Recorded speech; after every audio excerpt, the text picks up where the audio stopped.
आज हम बात करेंगे कश्मीर से जुड़े मुद्दों पर, सुरक्षा मुद्दों पर, घाटी की राजनीति पर। न कहीं पानी है, न कहीं बिजली है और लोग परेशान हैं आज के हालात से, जिस तरह से ये उमर साहब की गवर्नमेंट चल रही है। अल्ताफ ठाकुर क्या चाहते हैं?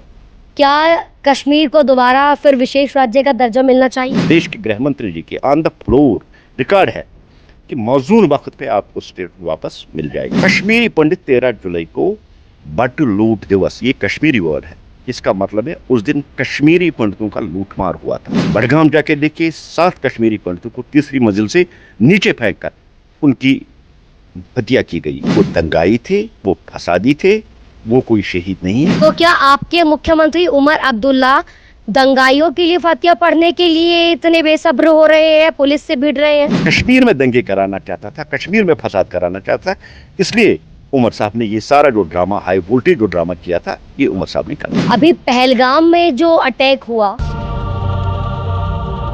जो सभी ने देखा किस तरीके से यहाँ हिंदुस्तानियों को आतंकवादियों का निशाना बनाया गया, उन्होंने धर्म पूछकर, नाम पूछकर गोली मारी। उसके बाद अभी हाल ही में उपराज्यपाल मनोज सिन्हा ने कहा कि सुरक्षा में चूक हुई है। कभी कभी कोई कद का वाक़ा ऐसा होता है कि जो टेररिस्ट है वो अंदर आने में, जम्मू कश्मीर की सरहद के अंदर आने में कामयाब हो जाते, और यहाँ जिस तरह से पहलगाम में उन्होंने अटैक किया, ऐसे करने की कोशिश की है। जहन्नम तक पहुँचाने में हमारी पुलिस, हमारी फोर्सेस कोई कसर नहीं छोड़ेगी। दुनिया के जिस कोने में हों वहाँ उनको ख़त्म किया जाएगा, उनको उस कायराना हरकत, उस बुज़दिलाना हरकत की सजा दी जाएगी जो उन्होंने पहलगाम में की है। नमस्कार, मेरा नाम दीपा राणा है। आप हिंदुस्तान तहलका न्यूज़ देख रहे हैं। मैं मौजूद हूँ इस वक्त कश्मीर, श्रीनगर में। आज हम बात करेंगे कश्मीर से जुड़े मुद्दों पर, सुरक्षा मुद्दों पर, घाटी की राजनीति पर। घाटी की राजनीति और सुरक्षा मुद्दों की बात हो तब एक नाम सामने आता है, अल्ताफ ठाकुर। भाजपा के प्रवक्ता है, जम्मू कश्मीर से मुखर प्रवक्ता है। जब जब राजनीति घाटी की बात आती है और सुरक्षा मुद्दों की बात आती है तो वो अपनी तीखी टिप्पणी देने से परहेज नहीं करते। अल्ताफ जी, आज फिर एक बार कश्मीर घाटी की बात करेंगे, राजनीति की बात करेंगे और बात करेंगे पहलगाम के बाद उठे सुरक्षा मुद्दों पर। आपका बहुत बहुत स्वागत है। Thank you. जब बात सुरक्षा की आई तो सबसे पहले अभी हाल ही में राहुल गांधी ने संसद के मॉनसून सत्र में जिस तरीके से कश्मीर को विशेष राज्य का दर्जा देने के उस बिल पर जोर देने की बात कही है, उस पर आपको क्या लगता है? उन्होंने प्रधानमंत्री नरेंद्र मोदी को भी चिट्ठी लिखी है, क्या कहना चाहेंगे उस पर? देखिए, राहुल जी की कांग्रेस और नेशनल कॉन्फ्रेंस की कोalition कश्मीर में, जम्मू कश्मीर में चल रही है। जम्मू कश्मीर की गवर्नमेंट को बचाने के लिए राहुल जी ने अब एक नया कार्ड खेला है, ताकि जम्मू कश्मीर की जो गवर्नमेंट है उसको रेलिवेंट रखने के लिए लोग सड़कों पे हैं। भारतीय जनता पार्टी के 28 के 28 विधायक सड़कों पे हैं। 25 जो वादे मैनिफेस्टो में उन्होंने किए थे, या मुख्तलिफ पब्लिक प्रोग्राम्स में, या उसके बाद जो 12 गारंटियाँ उन्होंने अपने मैनिफेस्टो में दी है, चाहे गैस का हो, 12 गैस सिलेंडर फ्री, चावल फ्री, 1 लाख जॉब्स, डिलीवरीज को परमिट करने के लिए मुफ्त राशन, मुफ्त बिजली, 10 महीने होने को आए हैं, अभी तक एक भी गारंटी पूरी नहीं हुई है। न कहीं पानी है, न कहीं बिजली है और लोग परेशान हैं आज के हालात से, जिस तरह से ये उमर साहब की गवर्नमेंट चल रही है। अब इस चीज़ से लोगों का अटेंशन डाइवर्ट करने के लिए, और जो फेलियर है इस गवर्नमेंट का, एनसी गवर्नमेंट का, वो डिलीवर नहीं कर पा रहे, उस चीज़ से अटेंशन डाइवर्ट करने के लिए एक तो नेशनल लेवल पे और दूसरा जम्मू कश्मीर स्टेट के लेवल पे उन्होंने अब स्टेटहुड का राव अलापना शुरू कर दिया। कमिटमेंट है देश के प्रधानमंत्री जी की, देश के गृह मंत्री जी की ऑन द फ्लोर रिकॉर्ड है कि मौजूद वक्त पे आपको स्टेटहुड वापस मिल जाएगा, और हम इस बात को ही लेके मान के चलते हैं कि आप क्या मानते हैं? आपने कहा कि ये कमिटमेंट है, गृह मंत्री की भी और प्रधानमंत्री की भी कमिटमेंट है कि वक्त पे स्टेटहुड का दर्जा मिल जाएगा। अल्ताफ ठाकुर क्या चाहते हैं? क्या कश्मीर को दोबारा फिर विशेष राज्य का दर्जा मिलना चाहिए? देखिए, 370 और 35 ये तो वो दफन हो चुका है। 370 मीटर नीचे ज़मीन के अंदर उसको दफन किया गया, उसका वापस आने का कोई सवाल ही नहीं, और दुनिया की कोई ताकत उसको वापस नहीं ला सकती है। भारतीय जनता पार्टी का जो पहले से ही एक विजन था कश्मीर को लेके, एक विधान, एक प्रधान, एक निशान। एक देश में 2 झंडे नहीं हो सकते हैं, एक देश में 2 आईन नहीं चल सकते, एक देश में 2 हेड नहीं हो सकते हैं। विद इन एक कंट्री, एक सब कंट्री किसी भी सूरत पे बर्दाश्त नहीं है। और 2019 को एक विधान, एक प्रधान, एक निशान का जो सपना डॉक्टर श्यामा प्रसाद मुखर्जी ने देखा था, उसको हमने कंप्लीट कर दिया। और आज पूरे भारत के साथ साथ जम्मू कश्मीर में भी एक ही झंडा है, एक ही आइन है, एक ही हेड है। और 2019 के बाद अगर आप देखेंगे, जम्मू कश्मीर में डेवलपमेंट में हुई, जम्मू कश्मीर में तरक्की, और करोड़ों की तादाद में यहाँ टूरिस्ट आए। जब हम 2024 को उठाकर देखते हैं, लगभग 2.5 करोड़ टूरिस्ट यहाँ आ गए। और आप देखिए वंदे भारत का आना जम्मू कश्मीर में, बड़ी बड़ी टनलें, जोजिला टनल, दूसरी टनलें यहाँ बनाना, इंफ्रास्ट्रक्चर को यहाँ बनाना, ये एक इनकलाबी सोच जो नरेंद्र मोदी जी लेके चले, जिन्होंने कश्मीर को विकास और डेवलपमेंट पर डालकर 2019 के बाद जम्मू कश्मीर की काया पलट दी, जम्मू कश्मीर की तकदीर और जम्मू कश्मीर की तस्वीर बदल दी। जहाँ तक स्पेशल स्टेटस की बात है, ये किसी भी सूरत में वापस नहीं आ सकता, बर्दाश्त नहीं होगा। ये जम्मू कश्मीर स्टेट पूरी तरह से अब उसका विलय 2019 को 5 अगस्त को यूनियन ऑफ इंडिया के साथ हुआ है। दुनिया की कोई ताकत वापस इसको 370 और 35 वापस नहीं ला सकती। आप कह रहे हैं कि 370 वापस नहीं ला सकते, ठीक है, लेकिन हाल ही में जो अभी तक 2019 के बाद जिस चीज़ पर पाबंदी लगाई गई, 13 जुलाई का वो दिन जब मज़ार सुहादा पर फातिहा पढ़ने के लिए उमर अब्दुल्ला गए वहाँ पर, एतराज है मुझे मुझे एतराज है इसको शोहदा कहने में। शहीद नहीं है, वो दंगाई थी, वो फसादी थी। लेकिन आपके मुख्यमंत्री तो वहाँ फिर भी दीवार फांद कर, पुलिस से भिड़ कर वहाँ पर पहुँच रहे हैं, फातिहा उन्होंने वहाँ पर पढ़ा। मैं थोड़ा सा आपको बैकड्रॉप में ले जाना चाहता हूँ। 13 जुलाई 1931 को एक बहुत बड़ा कैरेक्टर जिसने ये रोल अदा किया, वो कादिर था। वो पेशावर से यहाँ लाया गया था। पहले जम्मू में भी उसने कम्युनल दंगे कराए, और फिर कश्मीर में जब उसको सेंट्रल जेल में बंद किया, जो उसके साथी थे, वहाँ हेयरिंग चल रही, ट्रायल चल रही थी, उनको छुड़ाने के लिए उसने ये सारी जो साजिश है उसको रचा दिया। और 5000 लोगों ने सेंट्रल जेल पे अटैक कर दिया, और उसमें पुलिस ने गोली चलाई। ये सिर्फ एक लैंड और प्रॉब्लम थी, कोई रिलीजियस लड़ाई नहीं थी, कोई पॉलिटिकल लड़ाई नहीं थी। ये दंगाइयों का किराया है कि जो अंदर मुजरिम बैठे थे उनको बाहर निकालने के लिए। उसके साथ साथ आपको यहाँ रोकना चाहूंगी अल्ताफ जी, लेकिन कश्मीरी पंडित 13 जुलाई को बट लूट दिवस, ये कश्मीरी वर्ड है, इसका मतलब है उस दिन कश्मीरी पंडितों का लूटमार हुआ था, कत्ल किया गया, उनकी प्रॉपर्टियाँ लूटी गई, उनकी प्रॉपर्टियाँ जलाई गई। जैनकदल देखिए, वहाँ 4 कश्मीरी पंडितों को बोरियों में बांधकर दरियाई जहलम में बहाया गया। बड़गाम जाके देखिए, 7 कश्मीरी पंडितों को तीसरी मंजिल से नीचे फेंक कर उनकी हत्या की गई। वैचारनाग, जैनकदल, महाराज बाजार, महाराजगंज, हरी सिंह हाईसीट, हर जगह कश्मीरी पंडितों का जो प्रॉपर्टी जो थी उसका लूटमार किया गया, जलाया गया। इसलिए अगर बेटर वर्ड हम 13 जुलाई के लिए इस्तेमाल कर सकते हैं, वो दंगाई थे, वो फसादी थे, वो कोई शहीद नहीं है। भारतीय जनता पार्टी उनको शहीद नहीं मानती। एज ए कश्मीरी मैं भी इस बात से इनकार करता हूँ कि वो शहीद नहीं थे, वो दंगाई थे और फसादी थे। तो क्या आपके मुख्यमंत्री उमर अब्दुल्ला दंगाइयों के लिए फातिहा पढ़ने के लिए इतने बेसब्र हो रहे हैं, पुलिस से भिड़ रहे हैं? देखिए, उमर साहब की गवर्नमेंट, उसका डाउनफॉल शुरू हो गया है। मैंने पहले भी बात की, गारंटियां पूरा नहीं कर सकता है। उसने जो वादे पूरी की थी वो मेरा सवाल, क्या दंगाइयों के लिए इतना खड़े हो रहे हैं? अब अपने आप को रेलेवेंट रखने के लिए पहली बार हमने भारत की हिस्ट्री में देखा कोई चीफ मिनिस्टर जाके खुद ही कानून की आलोचना करता है। एक तरफ तो वो स्टेटहुड की दुहाई मगरबी बंगाल कहीं जाके लगाता है, और दूसरी तरफ वही यहाँ लॉ एंड ऑर्डर प्रॉब्लम की करता है। और हमारे चीफ मिनिस्टर साहब वाहिद चीफ मिनिस्टर भारत के हैं जो कानून को बालाई ताक रखकर उस ग्रेवयार्ड पे जाके वहाँ फातिहा पढ़ने के लिए जाते हैं। एज ए मुस्लिम हम फातिहा घर में भी पढ़ सकते हैं अगर उनको फातिहा पढ़नी थी, लेकिन मुझे लगता है कि उमर साहब उसी पेशावर वाले कादिर का रोल अदा करना चाहते थे। वो एक बार फिर कश्मीर में दंगे कराना चाहता था, कश्मीर में फसाद कराना चाहता था। इसलिए उमर साहब ने ये सारा जो ड्रामा, हाई वोल्टेज जो ड्रामा किया था, ये उमर साहब ने करते। क्या कश्मीर में, आपकी इस बात से मुझे ऐसा लग रहा है कि कश्मीर में जो दंगे भड़कते हैं, जो नेशनल इंटरनेशनल तक ये आवाज़ जाती है कि कश्मीर फिर एक बार दंगे की चपेट में आ गया, क्या ये दंगे यही राजनीतिक नेता करवा रहे हैं, यही चिंगारी बनकर इन्हें आग दे रहे हैं? देखिए, थोड़ा सा अगर आप देखेंगे, अगर कश्मीर, जम्मू कश्मीर में आज टेररिज्म है, वो नेशनल कॉन्फ्रेंस की देन है। 1987 को जब एक फ्रंट यहाँ बना था, मुत्हिद मुस्लिम फ्रंट जो बना था, वो कैंडिडेट जीत रहे थे, इलेक्शन में आए थे। उनको हराने वाली, उनको पीटने वाली, उनको जेलों में बंद करने वाली नेशनल कॉन्फ्रेंस, और उसी दिन से यहाँ दहशतगर्दी शुरू हुई। और आज आपके सामने खूंखार आतंकवादी के रूप में सैयद सलाहुद्दीन मौजूद है, जिसका नाम यूसुफ था, जो लालचौक कॉन्स्टिट्यूंसी से इलेक्शन होते हैं। उसको आतंकवादी बनाने वाला कौन? National conference. यहाँ दंगे कराने वाला कौन? National conference. यहाँ फसाद कराने वाले कौन? यही रीजनल पार्टीज़।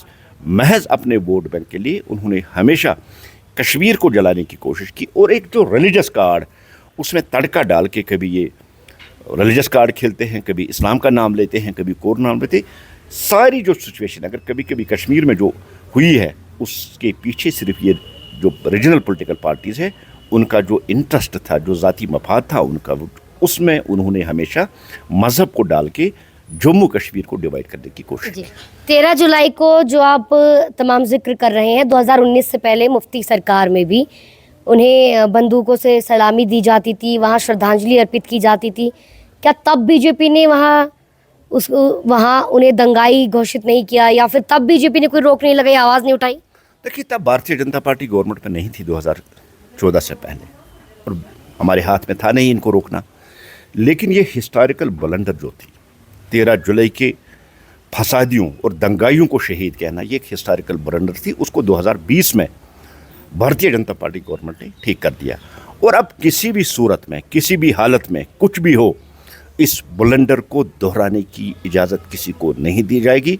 चाहे वो यहाँ की कैबिनेट हो, चाहे यहाँ का चीफ मिनिस्टर हो, चाहे कोई बड़ा नेता हो, इस ब्लंडर को हम दोहराने की कभी इजाज़त नहीं देंगे। आप कह रहे हैं कि जब से नेशनल कॉन्फ्रेंस आई है, टेररिज्म जो है बढ़ रहा है, इसी तरीके से आपने कहा घटनाएं हो रही हैं। लेकिन अभी पहलगाम में जो अटैक हुआ, जो सभी ने देखा किस तरीके से यहाँ हिंदुस्तानियों को आतंकवादियों का निशाना बनाया गया, उन्होंने धर्म पूछकर, नाम पूछकर गोली मारी। उसके बाद अभी हाल ही में उपराज्यपाल मनोज सिन्हा ने कहा कि सुरक्षा में चूक हुई है, उन्होंने इसकी जिम्मेदारी ली है। जिसके बाद कांग्रेस नेता पवन खेरा कह रहे हैं, चलिए 82 दिनों बाद खुद मनोज सिन्हा इसकी जिम्मेदारी ले रहे हैं, और वो किसे दिल्ली में बचा रहे हैं। वो कह रहे हैं जिम्मेदारी तो ले ली, लेकिन जवाबदेही और इस्तीफा कब देंगे? देखिए, पहलगाम अटैक जम्मू कश्मीर की हिस्ट्री में एक काला दाग था, और जहां हमारे भाइयों को नाम पूछकर, मजहब पूछकर उनको शहीद किया गया। और इस बात से भी हम इनकार नहीं कर सकते, पाकिस्तान हमारा पड़ोसी है और वो बार बार कोशिश करता है। ठीक है, बड़े बड़े आतंकी कमांडर, उनको ज़मीन के नीचे गाड़ दिया गया। लेकिन कभी कभी कोई कद का वाक़ा ऐसा होता है कि जो टेररिस्ट है वो अंदर आने में, जम्मू कश्मीर की सरहद के अंदर आने में कामयाब हो जाते। और यहाँ जिस तरह से पहलगाम में उन्होंने अटैक किया, ऐसे करने की कोशिश की है। लेकिन इसमें भी एक प्लस पॉइंट आप देख लीजिए, शहीद हुए, दुख है उनका बहुत ज़्यादा, ला नहीं सकते उनको वापस जो शहीद हुए। लेकिन पहली बार 1947 के बाद एक आम कश्मीरी सड़कों पर निकला, हड़तालें की, प्रोटेस्ट की, घोड़े वाला, रेडे वाला, होटलियर, बस स्टैंड वाला, हर कोई निकला और उन्होंने पाकिस्तान और टेररिज्म के खिलाफ नारेबाजी की। यही वो चेंज है जिस चेंज की हम बात करें, जो चेंज नरेंद्र मोदी जी ने नए जम्मू कश्मीर की बात की है। और जहाँ तक गवर्नर साहब, एलजी साहब का ताल्लुक है, देखिए मैं सलाम करता हूँ उनकी हिम्मत का। कम से कम झूठ तो नहीं कहा उन्होंने देश से, उन्होंने तो माना है कि एक सुरक्षा चूक थी। इन्वेस्टिगेशन चल रही है, देखते हैं कहाँ से हुआ है, उनको भी सज़ा मिलेगी जिनके कारण ये हुआ, जिस वजह से हुआ है। ये तो हिम्मत है गवर्नर साहब की। और जहाँ तक दिल्ली का ताल्लुक है, देखिए ये वही दिल्ली है जिसने जम्मू कश्मीर में पत्थरबाजी बंद करवा दी। जम्मू कश्मीर में बम, ग्रेनेड, गोलियाँ, कैलेंडर, जिस तरह से बैंकों के कैलेंडर निकलते हैं आज कौन सी छुट्टी है, कब कौन सी छुट्टी, इस तरह से यहाँ कैलेंडर निकलते थे कि आज कौन से रंग का कपड़ा पहनना है, काला कब पहनना है, सफ़ेद कब पहनना है, नीला कब पहनना है। वो सारा तो बंद इसी दिल्ली गवर्नमेंट ने कर दिया। और आज आप देख रहे हैं कश्मीर में पीस है, कश्मीर में अमन है, कश्मीर में शांति है। इसलिए तो इतनी बड़ी तादाद में पहलगाम अटैक के बाद बिना खौफ, बिना दहशत के इतने श्रद्धालु यहाँ कश्मीर 2.5 लाख से भी ऊपर आ गए हैं। ये तो इसी गवर्नमेंट का किया कराना था ना। और जिस कांग्रेस की आप बात कर रही, उस कांग्रेस को तो मोदी जी का शुक्रिया अदा करना चाहिए कि 70-72 साल के बाद राहुल जी लाल चौक जाके झंडा लहराते हैं, तिरंगा, जो एक तमन्ना था उनके दिल में, वो तो नरेंद्र मोदी जी ने कंप्लीट की। राहुल जी आइसक्रीम खाने के लिए लाल चौक जाते हैं, चाय पीने के लिए लाल चौक जाते हैं। ये तो कांग्रेस दौर में कभी ये मुमकिन नहीं हुआ। इसलिए मैं कांग्रेस से भी यही गुजारिश करूंगा, आप मोदी जी का शुक्रिया कीजिए, अमित शाह का शुक्रिया कीजिए कि आपके राहुल गांधी लाल चौक में जाके तिरंगा लहरा रहे हैं। जी, लेकिन अल्ताफ जी, धारा 370 के बाद जहां पूरे देश में एक मैसेज गया था कि कश्मीर से टेररिज्म खत्म हो रहा है, बीजेपी ने कहा भी था कि आतंक का सफाया कर दिया जाएगा, लेकिन पहलगाम हमले के बाद एक बार फिर से सवाल खड़े होने लगे हैं, लोगों के जहन में एक डर बनने लगा है कश्मीर को लेके। देखिए, कोई खौफ नहीं। हमारे देशवासी जो यात्रा के लिए आजकल यहाँ अमरनाथ जी की यात्रा के लिए श्रद्धालु जो है 2.5 लाख से ज़्यादा अब तक आ गए, रिकॉर्ड तादाद में आ रहे हैं। उसका सीधा सा मतलब है कि किसी के दिल में खौफ नहीं है, दहशत नहीं है, कोई पाकिस्तान और टेररिस्ट से डरता नहीं। और जहां आप आतंकवाद की बात करें, देखिए पिछले 34 साल में सबसे निचले लेवल पर आज जम्मू कश्मीर में आतंकवाद है। कोई नई रिक्रूटमेंट नहीं हो रही है। खासकर एक कश्मीरी बच्चा आज आतंक की सफ़ों में नहीं जा रहा, आतंक की रैंक्स में नहीं जा रहा। यही तो चेंज है, इस चेंज की बात है। और जहाँ तक दहशतगर्दी की बात है, दहशतगर्दी की ताबूद में आर्मी फोर्सेस और जम्मू कश्मीर के पुलिस ने उसके ताबूद में कील ठोंकर कश्मीर से आतंकवाद का खात्मा कर दिया। अब जम्मू में कुछ महज गिने चुने कुछ आतंकवादी बचे, उनको भी ज़मीन के नीचे गाड़ देंगे, लेकिन कश्मीर में टेररिज्म को दोबारा रिवाइव करने की हम इजाज़त किसी भी सूरत में नहीं। यहाँ आतंक का सफाया करने के लिए बीजेपी केंद्र सरकार क्या उमर अब्दुल्ला सरकार के साथ मिलकर काम करेगी? देखिए, जब जब रीजनल पार्टीज यहाँ पावर में आ गई, आतंकवाद बढ़ा। ये वही गवर्नमेंट है, उमर साहब की गवर्नमेंट में 122 बच्चे यहाँ मारे गए। महबूबा जी आई, 114 बच्चे यहाँ मारे गए। और पिछले 2019 के बाद एक सिविल किलिंग नहीं हुई, सिंगल एक सिविलियन किलिंग नहीं हुई। ये डिफरेंस है सेंटर और स्टेट में। हमें कोई प्रॉब्लम नहीं है उमर साहब के साथ मिलके काम करने की, लेकिन सबसे पहले हमारे लिए नेशनल इंटरेस्ट है, देश सबसे पहले, उसके बाद सब कुछ आता है। जहां हमें लगे कि देश की सिक्योरिटी, देश की एकता, देश की अखंडता पर सवाल उठाया जा रहा है या उसके साथ खिलवाड़ किया जा रहा है, भारतीय जनता पार्टी विरोध भी करेगी और हाथ भी खींचेगी। उमर साहब जम्मू कश्मीर के इलेक्टेड सीएम हैं, उनके पास बड़े डिपार्टमेंट्स हैं। उमर साहब को चाहिए कि उन पे ध्यान दे दें। और जो सिक्योरिटी इशूज़ अभी जो एलजी साहब के पास है, सिक्योरिटी डिपार्टमेंट, जो ऑनरेबल होम मिनिस्टर साहब खुद देख रहे हैं, मुझे लगता है कि अभी ये सेटअप ऐसे ही रहना चाहिए। अगर आपको जम्मू कश्मीर से पूरी तरह आतंकवाद को ख़त्म करना है, तो जो लॉ एंड ऑर्डर है या जो होम डिपार्टमेंट है, वो अभी सेंटर के पास ही रहना चाहिए। एक आखिरी सवाल और मैं करना चाहूँगी आपसे। कश्मीरी पंडितों का जिक्र हुआ, अभी आपने अपने कहा कि 13 जुलाई को किस तरीके से कश्मीरी पंडितों का नरसंहार किया गया था। मैंने दिल्ली में जो लोग कश्मीरी पंडित रह रहे हैं उनसे बात की पहलगाम हमले के बाद। उनके जहन में एक दर्द है। पहलगाम हमला हुआ, उसके बाद यहाँ मैंने देखा कई सारे बॉलीवुड एक्टर्स भी आए यहाँ पर। यहाँ कश्मीरी जो लोग हैं, कश्मीरी आवाम सड़कों पर उतरी कि टूरिस्ट आइए, यहाँ आप सुरक्षित हैं। ये कोशिश कराई गई कि यात्री जो यहाँ टूरिस्ट आते हैं वो किस तरीके से खुद को यहाँ पर सुरक्षित महसूस करें। तमाम राजनीतिक लोग भी सड़कों पर आए, लेकिन वो जो बाकी राज्यों में कश्मीरी पंडितों को जाकर अपने घरों को छोड़कर बसना पड़ा, उन कश्मीरी पंडितों का एक सवाल है तमाम कश्मीरियों से, कश्मीर के आम लोगों से भी और कश्मीर के नेताओं से भी, कि आप टूरिस्ट को सेफ फील कराने के लिए सड़कों पर उतर रहे हैं। इतने सालों में कश्मीरी पंडितों के लिए कोई एक कश्मीरी सड़कों पर क्यों नहीं उतरा कि कश्मीरी पंडित भी अपने घर वापस आए? देखिए, कश्मीर के एटमॉस्फेयर में और इस समाज में जहाँ हिंदू मुसलमान सिख एक साथ थे, एक पाकिस्तान ने जहर घोला था, कभी निज़ाम मुस्तफ़ा के नाम पे, कभी जहाद के नाम पे, और जिस वजह से कश्मीरी पंडितों को कश्मीर छोड़ के देश के मुख्तलिफ हिस्सों में जाना पड़ा। कोई जम्मू में है, कोई दिल्ली में है। लेकिन अगर आप 2014 के बाद देखेंगे, कश्मीरी पंडित आहिस्ता आहिस्ता कश्मीर आना शुरू हो कर दिया। अभी थोड़ा सा आतंकवाद बचा है, कुछ परसेंट, लेकिन वो कश्मीरी पंडित बस नहीं पा रहे हैं। 1-2% अभी है, उसको ख़त्म करके, ताकि हम भी चाहते हैं कि कश्मीरी पंडित आए और पहले की तरह जहाँ जहाँ वो रहते थे कॉलोनियों को छोड़ के वहाँ वो रहे।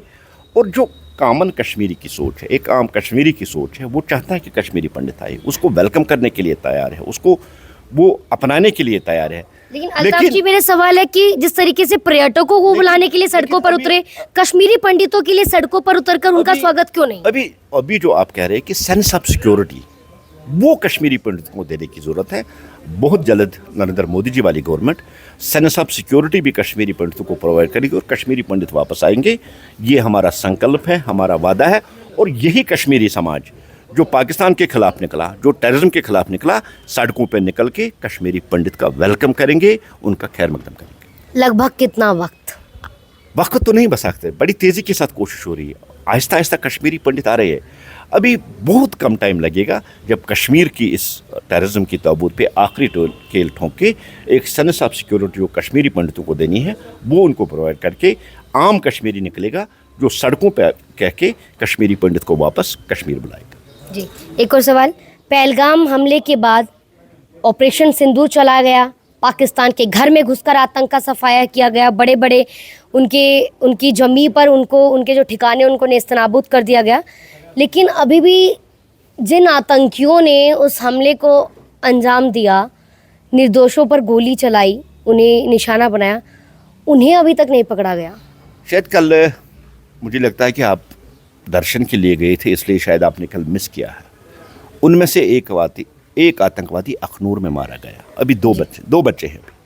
उनको भी जहन्नम तक पहुंचाने में हमारी पुलिस, हमारी फोर्सेस कोई कसर नहीं छोड़ेगी। दुनिया के जिस कोने में होंगे वहाँ उनको ख़त्म किया जाएगा। उनको उस कायराना हरकत की, उस बुज़दिलाना हरकत की सज़ा दी जाएगी जो उन्होंने पहलगाम में की है। मैं पहले भी कहा, अब भी दोहराऊँ, किसी भी हाल में, किसी भी सूरत में जम्मू कश्मीर में अब टेररिज्म बर्दाश्त नहीं, क्योंकि यहाँ के लोग अब टेररिज्म नहीं चाहते। और यहाँ के लोग अब दहशतगर्दी और पाकिस्तान के खिलाफ है। और यहाँ की पुलिस, यहाँ की सिक्योरिटी फोर्सेस जिन्होंने लगभग इसका सफाया किया है, बहुत जल्द आप देखेंगे पहलगाम अटैक में जो 2 लोग बचे हैं उनको भी ख़त्म किया जाए। जी, बहुत बहुत शुक्रिया बातचीत के लिए। तो इस वक्त मेरे साथ बातचीत के लिए मौजूद रहे अल्ताफ ठाकुर। हमेशा की तरह इस बार भी सुरक्षा मुद्दों पर अपनी तीखी टिप्पणियों से ये कभी पीछे नहीं रहते, हर एक सवाल पर मुखर होकर बोलते हैं और यही इनकी पहचान रहती है।